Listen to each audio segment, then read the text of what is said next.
지난주 함께 묵상한 말씀을 나누고자 합니다. 광풍을 만난 제자들의 이야기였지요. 복음서에는 광풍을 만난 제자들의 이야기를 반복적으로 또 다른 상황에서 언급하고 있습니다. 오늘 본문처럼 배에 예수님께서 함께 그 광풍을 건너는 상황이 있는가 하면 예수님은 산에 홀로 기도하시면서 이 광풍을 지나가야 했습니다. 저와 여러분의 질문이 무엇입니까? 왜 이렇게 광풍을 만난 제자들의 모습을 반복적으로 말씀하고 계신가입니다. 갈릴리 바다는 그 상황이 분지입니다. 좌우에는 큰 산이 있어서 언제든지 밤낮으로 강풍이 불어온다는 겁니다. 이 갈릴리 바다 상황이 제자들이 가야 한 제자의 길이었고 또 저와 여러분이 살고 있는 우리의 삶의 현장이라는 것을 보여줍니다. 언제 강풍이 불어도 이상하지 않는 그런 삶을 살고 있다는 것이지요. 예수님께서는 늘 강풍 가운데 살아가는 저와 여러분에게 이 광풍을 어떻게 헤치고 넘어갈 수 있는가 그 방법을 알려주고자 이렇게 반복적으로 말씀하고 있다, 이렇게 볼 수 있습니다.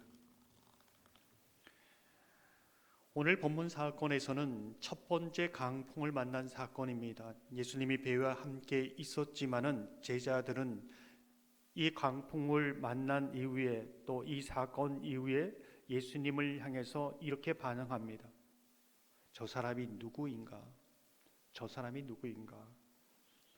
4장 41절에 보면 그가 누구이기에, 예수님과 함께 걸어갔지만은 예수님이 누구신지도 모릅니다. 또 예수님은 그들을 향하여 믿음이 없는 자여 이렇게 말합니다. 또 한 번 인생의 광풍이 불어옵니다. 이제는 예수님이 산 위에 계시지요. 그 강풍을 건넌 이후에 그들의 고백은 사뭇 다릅니다. 마태복음 14장 32절에 보면 진실로 하나님의 아들이시니이다 이렇게 고백합니다. 고백이 달라졌습니다. 예수님이 전혀 누구인지 알지 못하던 사람들이 이 광풍을 겪으면서 하나님이 함께 계신 그 역사를 보면서 저분이 하나님의 아들이구나 라는 신앙 고백을 하게 된 것입니다. 예수님도 이제는 믿음이 없는 자여 라고 하지 않고 믿음이 적은 자여 이렇게 말씀하고 있습니다. 강풍을 통해서 그들의 믿음을 계속적으로 성장시키고 있습니다. 융의 심리학에서는 이 고난, 우리의 상황을 의미 있는 변화로 변화시키고 가는 그러한 표현을 합니다. 우리 삶도 신앙으로 우리에게 다가오는 광풍을 의미 있는 변화로 변화시켜 가는 것이 신앙의 성숙도다 이렇게 이제 볼 수 있는 것이지요. 저와 여러분이 폭풍 가운데 있었고 또 그 다른 또 폭풍 한가운데를 걸어가고 있는 삶이라고 볼 수 있습니다. 저와 여러분이 이 신앙 고백으로 폭풍을 넘어가면서 여러분의 믿음이 점점 더 주님을 향한 그 고백이 더 깊어지고 더 분명해지기를 주님의 이름으로 축원합니다. 오늘 본문을 보면 거라사인 귀신 들린 사람의 이야기입니다. 이 이야기를 여러 번 들으면서 이런 질문을 던져보는 것이지요. 거라사인 이 지방에 귀신 들린 사람은 이 시대에 누구를 말하고 있는 것인가? 어떻게 보면은 귀신 들린 이상한 미친 정신 나간 그 사람의 이야기가 지금 나에게 무슨 상관이 있느냐 이렇게 볼 수 있는 것이지요. 1절 2절을 보면 이렇게 말씀합니다. 예수께서 바다 건너편 거라사인의 지방에 이르러 배에서 나오심에 곧 더러운 귀신 들린 사람이 무덤 사이에서 나와 예수를 만나니라. 성경 한 구절 한 구절 보면 바다 건너편 거라사인의 지방 이렇게 말하고 있습니다. 이 한 구절에서 무엇을 말해주고 있을까요? 바다를 건너서 도착해야 될 지점을 명확하게 예수님은 알고 계셨다는 것입니다. 풍랑이 일어서 그냥 풍랑이 이끄는 대로 아무 곳에 도착한 것이 아니라 예수님은 분명한 의도를 가지고 그 폭풍을 뚫고 거라사 지방으로 가셨다는 겁니다. 어쩌면 예수님은 그 강풍을 뚫고 그 건너편 꼭 그 거라사 지방에 가야 하는 목적이 있었다는 것이지요. 그런데 이 거라사 지방에서 있었던 단 하나의 사건만을 기록하고 있는데 그것은 귀신 들린 사람을 치유하는 사건입니다.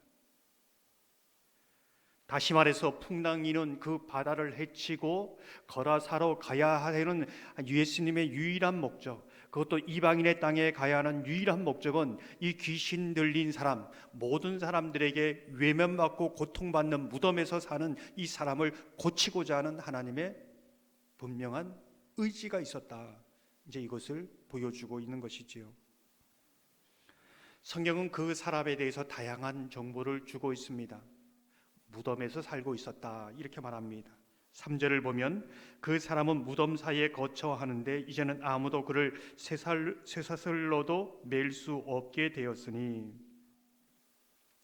무덤 사이에 산다. 이것은 도대체 어떤 의미일까요? 무덤은 죽은 사람이 거하는 곳이지요. 그런데 산 사람이 무덤에 거한다. 살았지만은 죽어가는 사람, 삶의 의미를 찾지 못하는 사람, 죽은 사람처럼 사는 그런 사람을 말해주고 있습니다.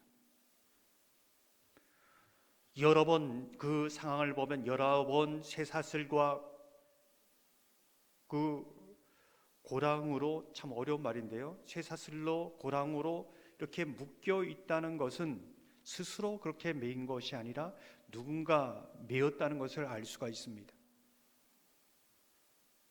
아마 마을 사람들이 저 사람이 굉장히 위험한 사람이고 우리를 해치는 사람이라 생각하여 쇠사슬과 고랑으로 묶였는데 그것도 다 끊고 감당이 안 되니 마을 밖으로 내쫓은 것 같습니다.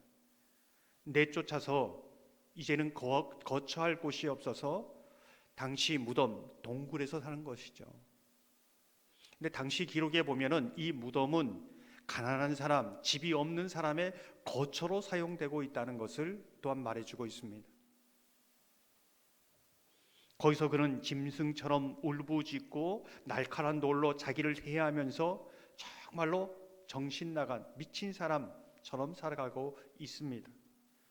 5절을 보면 이렇게 말씀합니다. 밤낮 무덤 사이에서나 산에서나 늘 소리 지르며 돌로 자기의 몸을 해치고 있었더라.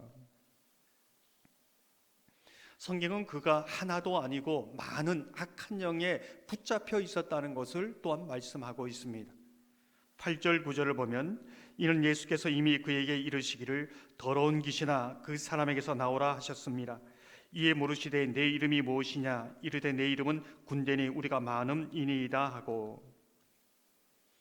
악한 영은 사람을 점령해 갈 때에 점령하는 틈이 있어야 들어갑니다. 그 틈은 무엇인가? 시기, 분노, 억울함, 그런 이제 그 미워하는 마음, 그 틈을 통해서 귀신이 들어가는데요. 이 귀신 들린 사람에게는 하나의 상처, 아픔이 아니라 굉장히 많은 그러한 아픔과 상처에 점령당해 있다. 이렇게 이제 볼 수 있는 것이지요. 사탄은 이 사람, 그 사람에게 들어가서 마치 돼지떼를 몰살시키는 것처럼 그 사람을 죽이고 멸망시키는 일에 목적을 두고 나가고 있다는 것을 우리는 생각하게 됩니다. 요한복음 10장 10절을 보면 도둑이 오는 것은 도둑질하고 죽이고 멸망시키려는 것뿐이요 내가 온 것은 양으로 생명을 얻게 하고 더 풍성히 얻게 하려는 것이라. 우리가 주의 깊게 보게 되는 것은 예수님이 귀신 들린 사람은 귀신을 쫓아내는 능력, 그 능력을 하나님 주십시오, 이게 메시지일까요? 그런 것 같지는 않습니다. 귀신을 쫓아낼 수 있는 능력은 사랑입니다. 예수 그리스도를 향한 신앙 고백과 그 사랑이 어떤 귀신도 흉내내지 못하는 최고의 능력이라는 것을 말해주고 있는 것이지요. 예수님은 그 귀신 들린 사람, 어떻게 보면 사회에 완전히 배제되고 고립된 그 사람을 찾아갑니다. 치유해 주시는 것이지요. 근데 오늘 이 본문에서 귀신 들린 사람을 치유한 그 사건을 두고 성경이 주목하고 있는 것은 마을 사람들의 반응입니다. 14절 17절을 보면 이렇게 말씀합니다. 치던 자들이 도망하여 읍내와 여러 마을에 말하니 그들이 예수께 그 지방에서 떠나시기를 간구하더라. 귀신 들린 사람, 자신도 어찌할 수 없는 사람, 정말 한 인생이 망가진 사람, 그 사람이 치유됐다면 얼마나 감사한 일입니까? 기뻐할 일입니까? 그런데 예수님을 떠나가라고 말하고 있습니다. 이상하지 않습니까? 근데 예수님을 떠나가라고 하는 이유가 있습니다. 자기에게 손해를 끼쳤기 때문에 그렇습니다. 귀신 들린 사람을 마을 밖으로 쫓아낸 것과 같이 예수님을 마을 밖으로 쫓아내고 있는 것이 어떻게 이 행동이 너무나 똑같지 않습니까? 근데 그 이유가 뭐냐면 돼지떼로 인하여. 16절 후반절을 보면 돼지의 일을 본 자들이 그들에게 알림해 돼지의 일로 인하여. 보십시오. 예수님을 쫓아낸 이유하고 이 귀신 들린 사람을 쫓아낸 이유하고 어떻게 보면 동일합니다. 근데 귀신 들린 사람이 치유되었을 때에는 예수님께 달려가서 예수님 떠나지 마십시오. 나는 예수님과 머물고 싶습니다. 나는 예수님의 제자가 되고 싶습니다.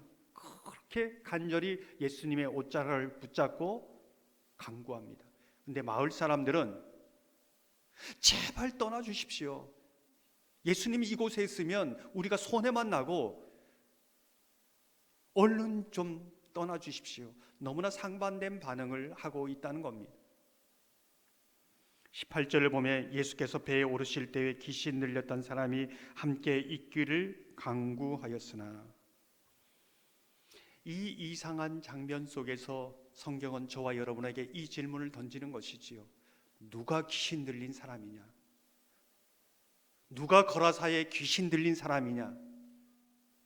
정말 무덤 사이에 있던 그 사람이 귀신 들린 사람이냐? 이것도 맞는 것이지만 전혀 멀쩡하고 전혀 아무런 이상 없어 보이는 그가 더 악한 영,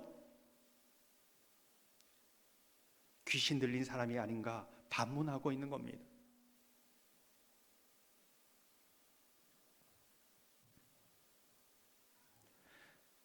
이 본문을 시작하면서 이 시대에 귀신 들린 사람, 이 거라사 지방에 귀신 들린 사람은 이 시대에 누구인가를 질문했습니다.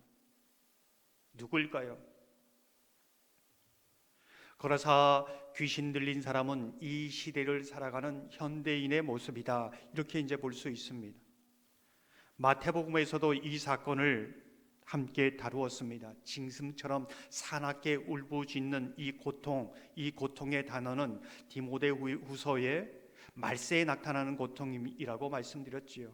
근데 이 고통의 시작은 어디서부터 시작되어지는가? 디모데후서는 이렇게 말씀합니다. 2절 3절을 보면 사람들이 자기를 사랑하며 돈을 사랑하며 자랑하며 교만하며 비방하며 부모를 거역하며 감사하지 아니하며 거룩하지 아니하며 무정하며 원통함을 풀지 아니하며 모함하며 절제하지 못하며 사나우며. 왜 이 현대인들이 마치 굉장히 많은 사람들이 고립되어 있고 살았지만 죽은 사람처럼 살아가는 이 고통, 신음해하고 있는가? 성경은 그 부분을 말해줍니다. 철저하게 자기를 사랑하기 때문에 그렇다. 철저하게 이기주의로 살아가기 때문에 그렇다. 그래서 모든 사람은 고통해하고 있다. 이것을 진단하고 있는 것이지요. 자기의 쾌락을 위해 다른 사람이 어떻게 되든 상관하지 않습니다. 돈을 사랑하며 마을 사람들처럼 자기에게 손해가 되면 예수님도 필요 없습니다. 다른 사람 필요 없습니다.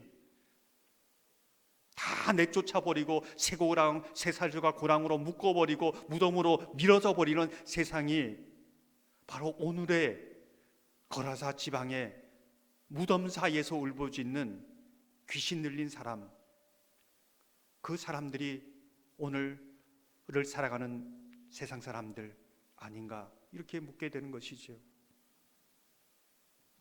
이러한 일들이 개인과 공동체와 나라와 나라 사이에서 일어나고 있습니다. 누가 거라사 귀신 들린 사람입니까? 모든 사람이 그렇습니다. 악한 영에 시달립니다. 돈이란 악한 영에 시달리고 이기주의란 악한 영에 시달리고 감사하지 못하는 악한 영에 시달리고.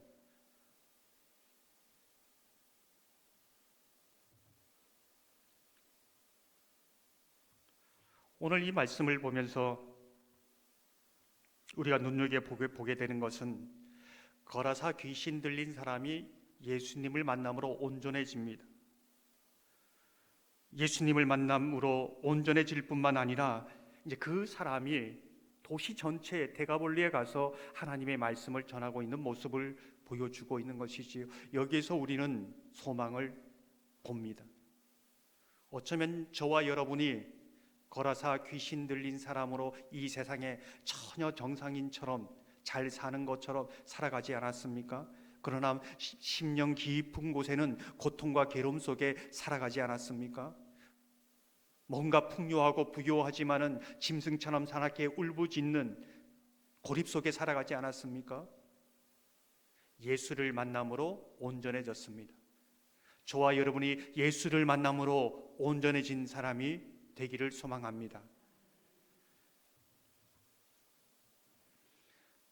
뿐만 아니라 또 다른 거라사 귀신 들린 이 세상을 향하여 오히려 아무렇지도 않게 잘 사는 것처럼 살아가는 그들을 향하여 이 귀신 들린 사람을 보낸 것처럼 저와 여러분을 향해서 보내고 계신다는 것을 우리는 생각하게 됩니다.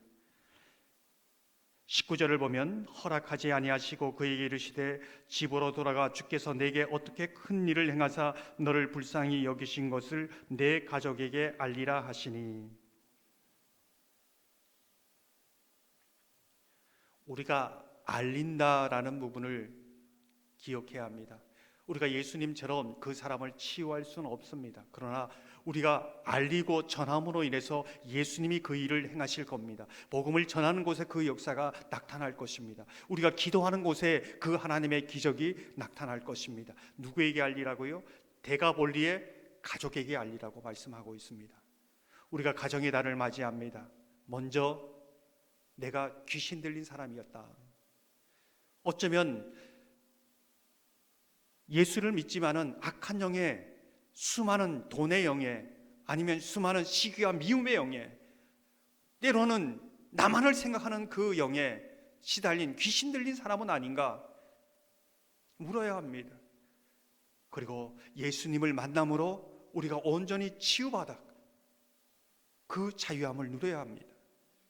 그리고 이제는 가족을 향해서 나아가라고 말씀하고 있습니다. 우리가 그들을 책임지고 치유하는 것이 아니라 그에게 복음을 전하고 기도함으로 하나님께서는 그 복음을 전하는 곳에 치유의 역사를 주시겠다는 것입니다.